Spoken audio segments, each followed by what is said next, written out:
watching Kyle Shanahan and John Lynch do their press conference together, they had a lot of really good insight. Now, he was clearly, as they said, and when you draft 11, we said this immediately as as stuff was unfolding and guys are getting picked ahead of them, that they're going to have their pick of the number 3 defensive lineman on the board, which is what happened back when they took Javon Kinlaw. He was the 3rd defensive lineman off the board, but that was later. You had a defensive end go, you had a defensive tackle go in this draft, and then they get their chance. Kyle Shanahan said afterwards that he told his family on Wednesday night, Mykel Williams was the guy. Now, as always with the draft, after a team drafts a guy, you go, oh, they said that was their guy. Do we believe him? And I think the answer in this case is yes. He was probably he was definitely one of maybe 2 or 3 guys they would have loved to have taken at 11. They weren't exactly exact about it, but they did say they tried to trade up. They would have traded up. They made a call about trading up. Where that was it to 8? Maybe Panthers would be my guess, or 9, the Saints. And they joked about that. Kyle Shanahan and John Lynch joked about the fact they would have tried to trade up for Mykel Williams. It just seemed like it was probably a quick phone call, and there wasn't much going on there. But there was a lot of indication that they liked him early. When they made the pick, you assume, well, they know Will Muschamp well. They know Kirby well. They're getting the full rundown from these guys. But what's funny is that it's not exactly how it went down, because they knew they liked him early, and so they didn't want to dig too much. I thought the way Kyle Shanahan put it was really interesting. He said, if you know you like a guy, don't ask questions that you don't really need the answer to. Just ask questions, because you don't want to put it out on Main Street. And they were clearly trying to hide the fact that they really liked Mykel Williams. I thought it was interesting in the last few days that there was a lot of Warren Nolan Niners buzz, clearly a smokescreen. Maybe not all of it, but some of it was they were smoke screening on him. There was an interesting note actually today, last second, from Albert Breer. Albert Breer did a mock draft, and he mocked Warren Nolan to the 49ers. And I said this before the draft. I said, interesting today, Greg Papa, Matt Mayoko, Albert Breer, all with Ole Miss Warren Nolan, because all 3 of those guys are really tied in. And the note that Breer added to the mock draft that he put out, I think it was the Thursday mock. I saw it Thursday, like a couple hours before the draft, maybe less than a couple hours, was he wrote, now the 49ers also something to keep an eye on is Tetairoa McMillan, Mike Shanahan, and Jed Fish. He made a little connection there, which was interesting. This is what he wrote. If there's a curveball coming here, it's keep an eye on McMillan, whose old coach Jed Fish is a Mike Shanahan disciple. Interesting. So maybe the Niners were trying to move up to 8, and the Panthers like, no. Like for Mykel Williams, and the Panthers like, no. We're not letting Tetairoa McMillan go by, whatever. But anyway, that caught my eye when Breer wrote it. But I'm not saying there were no Mykel Williams mocks. There were, but the point was they worked really hard to keep Mykel Williams quiet. We mentioned the Will Muschamp connection. John Lynch said Will Muschamp texted. I get the impression it was after they picked Mykel, so they didn't let Will know how into him they were. And he said he's tough as shit. And I think, one of the best things that we'd heard after the pick was how much of his toughness and his character is a factor. We know the Niners, like Mike Green, was not going to be their pick. There were a couple other guys who they weren't going to pick. And this guy had something, both on the meeting, but, when you think about the way that John Lynch has talked about it since he took over, character, because he gets asked about like, oh, would you, and even this goes back to the Harbaugh days where they had guys like Chris Culliver swinging brass knuckles at somebody. Football character. They want good people, but football character is what they're talking about. And so when you hear them talk in their press conference about the fact that he had a high ankle sprain week 1, missed 2 weeks, and then played the rest of the season, they clearly valued that a lot. Because, look around the Niners. McCaffrey, certainly Kittle. Like Kittle's at the top of the list. Fred Warner last year, their season was over and Fred Warner clearly is hurt and he's still flying around. Like they they really value it because every football team values it, but this is a team that really puts their money where their mouth is. The players do.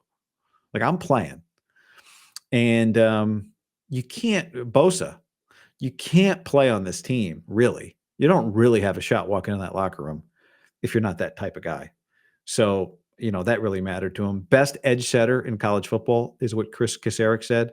I made a video. This was not on the podcast, but I made a YouTube video on Wednesday night about how if the Niners wanted to trade up to 3 for Abdul Carter, and I would want him to do it, it's not going to be as expensive as you think. And now, obviously, they didn't end up doing it. And one of the who knows, they might have had Mykel Williams higher than Abdul Carter on their board, and it might be because of that. Best edge setter in college football. John Lynch also said we got 10 more picks, so he won't be the only defensive lineman taken. I thought that was interesting. And something else that jumps out when you look at Mykel Williams, and that is arm length beyond production, because it was interesting too. Kyle Shanahan said, I didn't even, someone said, like, what about his stats? He's like, I don't know his stats. I just watched the tape. I liked him. And then I found out he was playing hurt. But I think there's something else that when you watch him that really stands out, and it's he envelops people.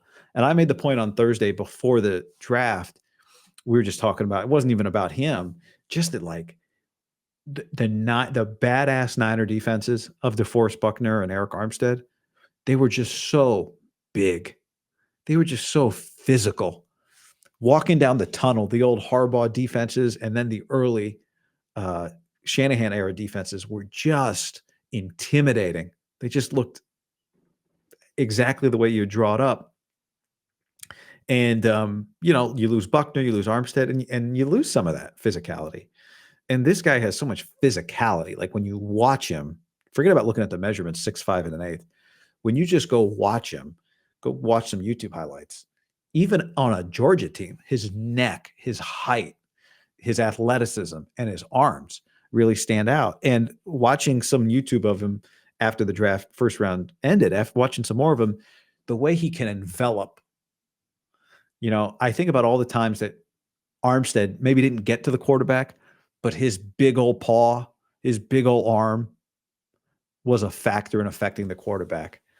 And that really helps Bosa, and it helps everybody, right?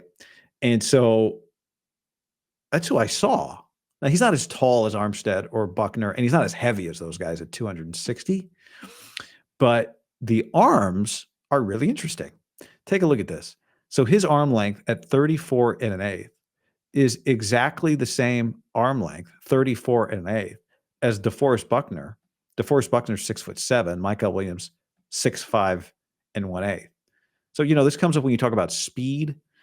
A faster guy, he gets there faster, but if his arm's not as long, right? Like, as an example, he has, of the defensive players taken, I think he's near, if not the longest arms.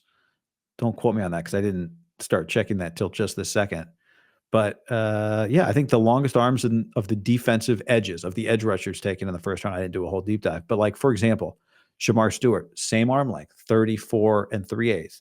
Shamar's 6'5", Mykel's 6'1". They're both 267 pounds. Stewart ran a faster 40, slightly faster on the 10-yard. The hand size, Mykel's hands bigger, and his wingspan bigger, and he's younger by just less than a year. The point in comparing him to Shamar Stewart is viewed as like one of the big time physical freaks. So then you look at Mykel, 34 and 1/8. Now you got Eric Armstead, 6'7", all right, and 34-inch. Shorter, 33-inch arms, but he's 6'7". So 6'7", 33. The point is, like, you can just see it immediately. I think just brings back some. He's heavier than the Randy Gregory a couple years ago. Definitely this last year, you get a little leaner off the edge, the Niners were. So we'll see what his weight ends up being once he plays as a rookie and then another year. But there's a physicality to him that you really like, and it shows up when you watch him. Now, one of the criticisms is like maybe not as developed yet as a pass rusher, But that's one of the things. If he's going to roll with Bosa, what do we know about Bosa?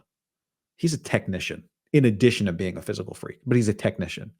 And I love you go to a Niners practice and you see him and Trent Williams just constantly talking, or Bosa and another defensive end constantly talking. But there's only so many things, there's only so many people that can really learn from Nick Bosa, probably, like who can take it and execute it in a certain way, right? Like you take the fastest 16-year-old in America and you have them train with Usain Bolt. They're going to get something out of that. You take you or me and have us train with Usain Bolt. It's a waste of his time. So what a gift for this guy. It's like, oh, he needs to develop some pass rush moves. He needs to develop a little finesse. Well, who never stops developing? Nick Bosa. Nick Bosa, for as good as he is, I think the underrated thing about Bosa, constantly evolving. We don't talk about that with him. We complain he doesn't get enough sacks. He is constantly evolving. Like Nick Bosa is going to break out some new pass rush move at some point this year. Like it's incredible. And so what a perfect place for Mykel Williams to land. A couple other reactions. Said it before the draft started. I didn't think it was an accident that some of the things were being said about Shedeur Sanders in terms of just where he's going to get drafted. And when Daniel Jeremiah mocked him on Wednesday to Pittsburgh, I said, he also added, but he could fall out of the first round. And that was the thing I think really to note. He didn't get drafted by Pittsburgh. Watching it happen. Giants traded up for Jackson Dart. So it'll be interesting to see what happens in round 2. Of course, the Eagles and the Chiefs made some picks at the end of the first round that, you hate to see. You love to see, you hate to see. Josh Simmons to the Kansas City Chiefs and Jahid Campbell, the linebacker from Alabama, to the Eagles. Like, duh. Of course they did that. A couple other predictions I made before round 1. Niners are going to take at least one Kansas Jayhawk. My prediction was the cornerback, Mello Dotson. And that you always got to be on alert for a Herm Edwards guy. And in this case, that Herm Edwards guy is potentially the tight end from Texas Tech, Jalen Conyers. Big kind of basketball style player. Not typically the type of tight end the Niners have drafted or looked for or that we ID with them. We're always like, oh, wait, who's the blocking guy they need? But don't forget, I always just remember they wanted to play Jordan Reed and George Kittle. And Jordan Reed got hurt.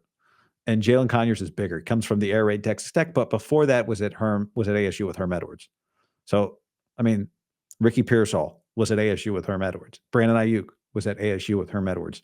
So just be very aware of the John Lynch. So that's one of my other predictions. Take 3 more defensive linemen, at least 2 more defensive linemen. I'd be happy with that. That'd be great. So, one other reaction I want to mention. The Jags are getting killed for moving up to get Travis Hunter. And I understand it in terms of the value. They gave up a lot. But I think the guy's so special. I think he is so special. He's a star. He's a total package. What is he? I think he's more defensive end. I mean, defensive end. I think he's more, not at 188. I think he's more cornerback. But he also was like top 5 in the nation in catches last year. He's spectacular with the ball in the air, like spectacular. He's a fun guy. He's a hard worker. He's like a face of the franchise type star. He's got a catch radius. He's just going to help. So I know they gave up a lot, but I think they got potentially a generation, just a very unique generational superstar type player. And so I'm excited about that for them. I said the Raiders were not going to take Ashton Genty. They took Ashton Genty. So that was interesting. Loveland going first. Interesting. Not like the most shocking thing, him going ahead of Tyler Warren. I think when you look at the Niners schedule, their schedule gets a little more interesting based on some of the rookies that were taken. They got Cam Ward in Tennessee. They got Travis Hunter in Jacksonville on the schedule. They got to cover him potentially. He's going to cover them in both. They got Tyler Warren. They got to cover actually both tight ends because they play the Colts and the Bears. So Tyler Warren and Colston Loveland. Tetero McMillan, they got to cover him and the Panthers. The Atlanta Falcons got 2 edge rushers. The Niners play them. So that's interesting. And what was it? Oh, the Jackson Dart. Jackson Dart going to get heated up by Robert Saleh. This is not scheduled talking time, but I think the Niners, I just because I made the comment on Thursday during the live stream, I think they're going to be favored in 9 of their 11 non-divisional games. The 2 I could see them not being favored in at Houston, maybe at Tampa, they're not favored if it's early. Later in the year, who knows? But Tennessee, Jacksonville, Indy, Cleveland, Giants, Saints, Bears, Panthers, Falcons. Falcons are at home. Could be favored in 10 of those games. And then you get your divisional games. So, just a reminder, as you talk about the big picture, when people like, the championship window's closed,